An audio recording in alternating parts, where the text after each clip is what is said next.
What kind I have? iPhone Something. 8. All right, here we go. So before we jump into the article that you guys read, which is Article 2, I want to point out some things that you guys have to do as readers that you'll only have to become better at the more that you start to read more challenging text, more challenging articles. The higher grades you get into, you have to start doing some tougher work, okay? So the first thing is, when we're reading, you guys have to become an active reader. You know what an active reader is? No. Huh? Read all the time. Like read with expression. No. Kinda. It's not that. An active reader means that while you're reading, you are thinking at the same time. So you're reading something and then you're also asking yourself questions like, what am I learning? What's surprising? What questions do I have about whatever it is that I'm reading? So you're reading and thinking about what you're reading at the same time. Like something surprising me is something you have a question about what I just read. Did I understand what I just read? Your brain is constantly going even though while you're reading at the same time. Okay? So some skills that you guys can use to make sure you understand what's going on while you're reading it. Some stuff you've learned. That's how you've gotten to the place that you are when it comes to your reading already, right? So some things that you ask when you get confused, you ask yourself, do I know what's going on? Do I realize what's happening? These are all skills and habits that you've already been taught. When I see a connection, so when I see something that's happening in the article, I can connect it to something that's happening in the text. Connecting different parts of the text. We talked about that before. When you want to find out some information very quickly, you have to sit here and reread the entire text after you already read it. You gotta skim through it. Skim through the text. You already know what to do. Skim through them really, really quickly so that you can find whatever it is that you're looking for. And then when you get to words that you don't know, we still use this skill every day. We get to words you don't know in the article or even in the story. We may not get a chance to talk about them. That's okay. But you're still using that vocabulary and context. Where's my phone? Oh, it's right here. My vocabulary and context. That means you're still using context clues to help you figure out words in the story that you don't know. Okay? And we're going to do some of that work here in just a second when we dive into what these things are asking us. So the first word, or the first term that we have today is language barrier. In your own words, tell me what you figured out what language barrier means. What is language barrier?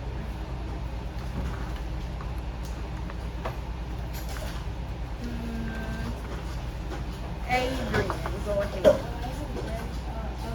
Make sure you're loud and proud. A language barrier is when you have to speak a certain language to communicate with others. What do you think? Huh? What do you think?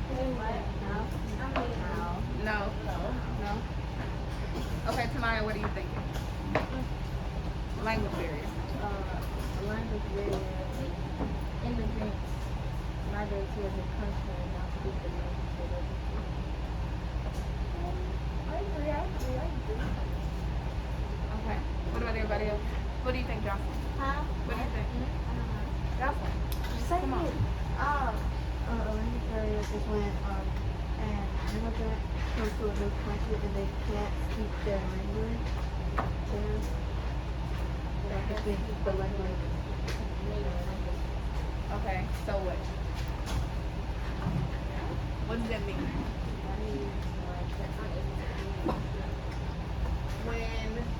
So language barrier is when someone, finish that sentence. Language barrier is when someone, Adrian, moves to a new place, okay? We have to speak a different language. Is when someone moves to a new place and they what? Cannot speak the native language of their And they cannot speak the native language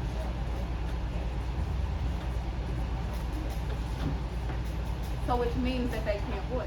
Communicate. Which means they can't communicate. Language barrier is when someone moves to a new place and they cannot speak the native language, which means they can't communicate. Okay? Let's move on to this word. Exploitation. Exploitation.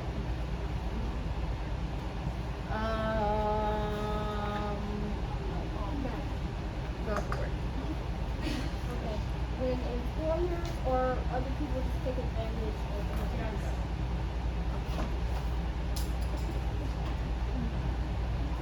When, say it again. When people take advantage of immigrants. When exploitation is when people take advantage of immigrants. What do we think?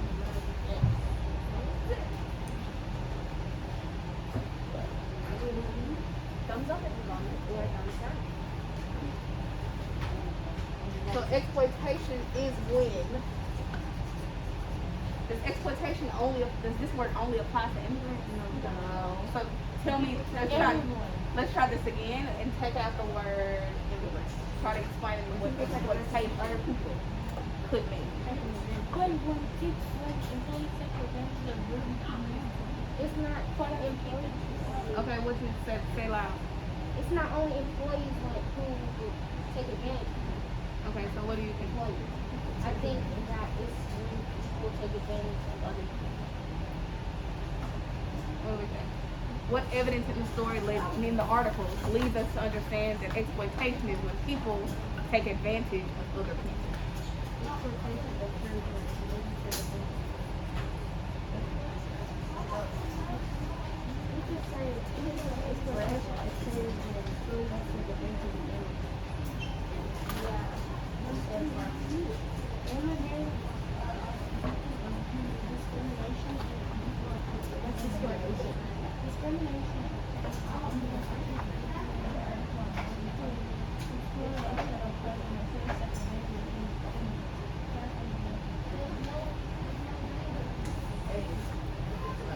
employees might be more than jobs.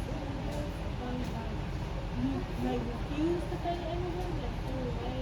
Employees may overwork and unpaid immigrants.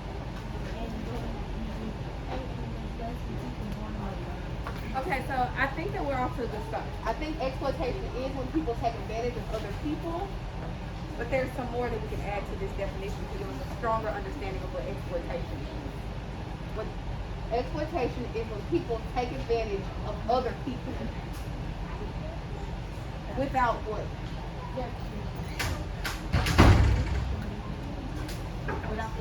It's like loan sharks.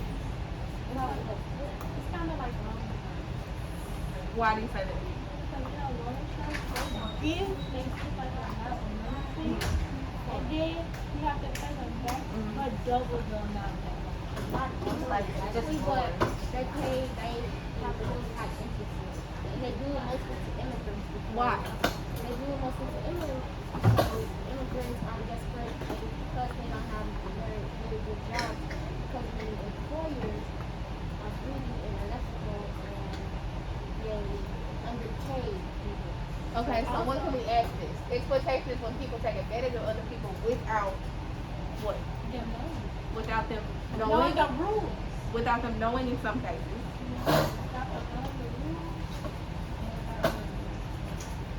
Knowing their what? Knowing their rights. Without them knowing their rights. Huh?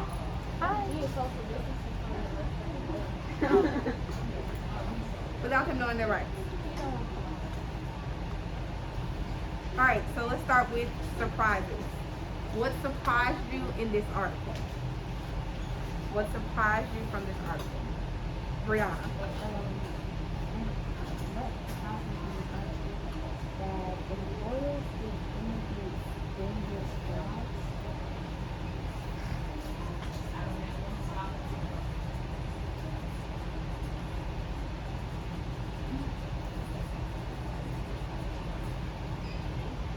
English jobs. Did that surprise anyone else?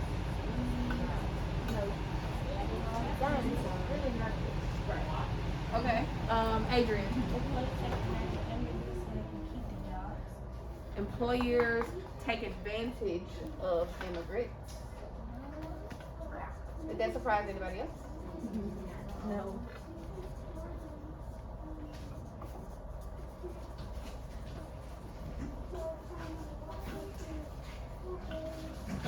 Marcus. That 1 out of every 7 people is an immigrant. So 18. Oh wow. 1 out of every 7 people are immigrants. I haven't. What's the other one? Did that surprise anyone else? No. Why did that surprise you? It surprised me because, you know, there's probably like 2 immigrants in the classroom. What? Or they don't even. I could be. So I think that I think what he's trying to get at, he said that there's probably like 2 or 3 immigrants in this classroom. We don't even know it. But I think what he's getting at is there are 7 people sitting at this table. So if we lined up everybody in the world or everybody in the country, after we counted 7 people, we probably hit an immigrant. And we count 7 more people, we probably count another immigrant. That's not that's a lot of people, you guys. That's a lot. I came here from Chicago. Okay. All right. Anybody has anything else that surprised them from the article? Go ahead. This is a question. Oh, anybody got any more surprises? No. All right. What about? Let's jump to the questions. What questions? How do employers get away with taking advantage of immigrants? How do employers get away with taking advantage of immigrants?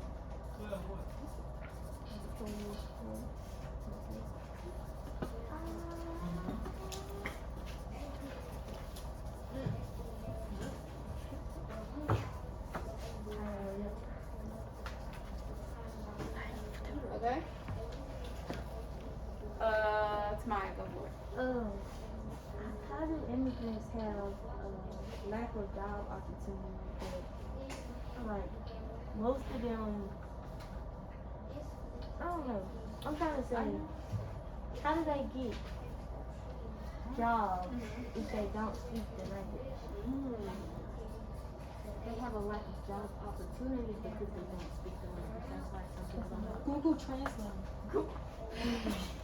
How do they say it again, Tamaya? How do they get jobs if they have a language barrier? I speak Americanish and you speak English.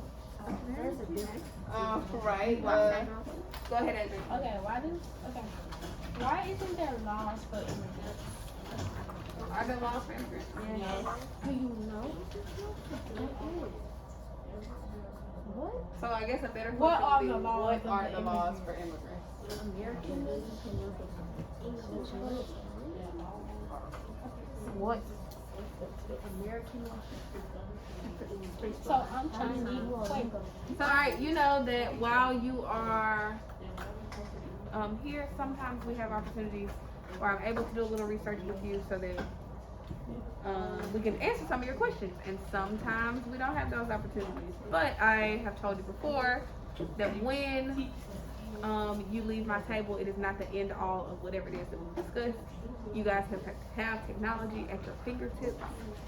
If whatever it is that you sit at the table and you work with me or Miss Smith and you still have questions about, it's nothing that a quick Google search, you just say Google Translate, Google whatever, can help you get to, so that you have built more background knowledge about whatever it is that we're discussing at the table. Okay? I'm speaking French just enough. I'm using Google Translate. Oh. Okay. Thanks for that.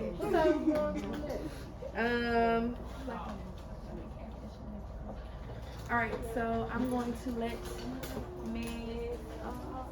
Okay, let's say I'm Chinese and you're Japanese. It's a big